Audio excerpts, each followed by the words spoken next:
This video will provide an explanation of when we can expect the fulfillment of the prophecy in 1Thessalonians 5 verse 3 about the proclamation of peace and security, and when the prophecy in Revelation 6 about the horseman on the red horse will be fulfilled. We will also examine if 1914 was the beginning of end times and the beginning of the generation that should not pass away. Or could it rather be that the end times have just recently begun? Let's delve into the topic. Many brothers and sisters are wondering when the end will come. We were supposed to be living in the last days already for a long time. Christian preachers have proclaimed that the end is near since the Great Revival in the 1800s. Many have got excited and disappointed.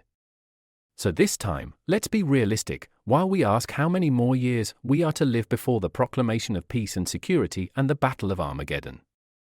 After the end of World War II, the United Nations was created with the goal of achieving peace and security.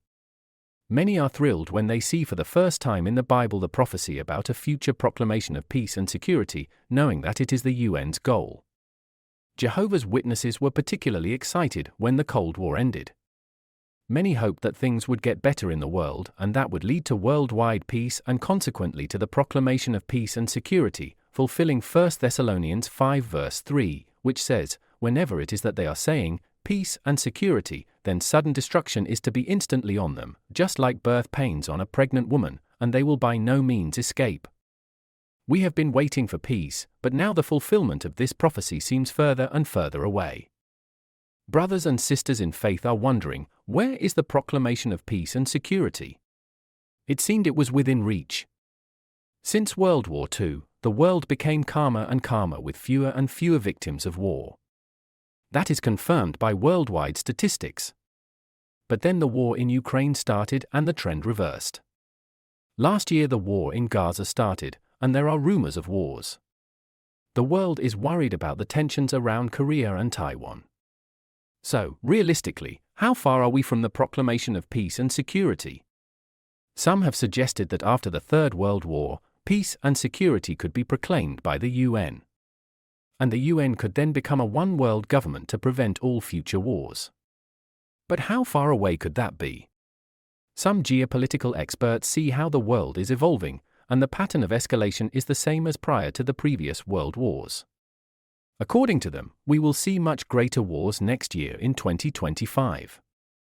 And they forecast a time of great wars for 2 or 3 years. That would take us to 2027 or 2028. So according to their estimates, there will be at least a few years before we can talk about any peace and security. A third world war would surely be the fulfillment of the horseman on the red horse in Revelation 6, where it says in verse 4, "Another came out, a fiery-colored horse, and it was granted to the one seated on it to take peace away from the earth so that they should slaughter one another, and he was given a great sword." The article 103 in the JW app asks the following, is world war inevitable? What does the Bible say? During the past 30 years, many people have felt that the international order was stable and even improving. However, that view is being challenged by recent events. So a logical question arises, is it only now that we will see the fulfillment of Revelation 6 verse 4, about the horseman on the red horse? Some have claimed that the fulfillment began in 1914 with the start of the First World War. If that were true, why has the world experienced improving and stable times over the last 30 years? In addition, large portions of the world have been lifted out of poverty since 1914, thanks to modern technology. Life expectancy has risen from 50 years into around 80 years in many countries today. In fact, in the USA in 1900, life expectancy was only about 50 years. If Revelation 6 began its fulfillment in 1914, we should not have seen all these improvements in the world over the following 100 years.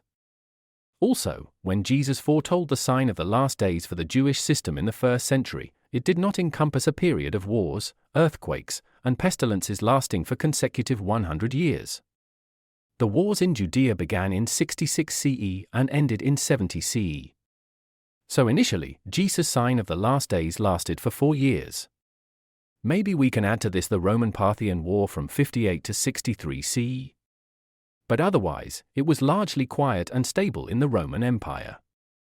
Following this model, the last days Jesus spoke about should be a relatively short period of only a few years and not a time period of more than 100 years. Many Jehovah's Witnesses believed that the generation Jesus spoke about, which would not pass away, began in 1914. But that generation has died out. So which generation did Jesus then speak about? Maybe he only spoke about his generation at that time. Some say that this generation began when the State of Israel was established in 1948. However, Jehovah's Witnesses came up with a new teaching about a generation that supposedly began in 1914. The Watchtower organization could not let go of the teaching about 1914, so they invented the doctrine of two overlapping generations that could be summed up as one single generation. But many Jehovah's Witnesses feel that something is really wrong with the overlapping generations theory. The year 1914 has lost its relevance. We feel neither cold nor hot when thinking about it. A generation that witnessed 1914 was supposed to still be alive when the battle at Armageddon takes place. Would it not have been better when the previous doctrine about the generation from 1914 failed to discard the relevance of the year altogether? The invention of the overlapping generations theory doesn't give anything of value anyway. That was a lot of information. I hope you found the insights helpful regarding what we can expect in the coming years and that your questions about the proclamation of peace and security have been answered. If you'd like to explore more about biblical prophecies related to our time, be sure to check out my other videos on this channel.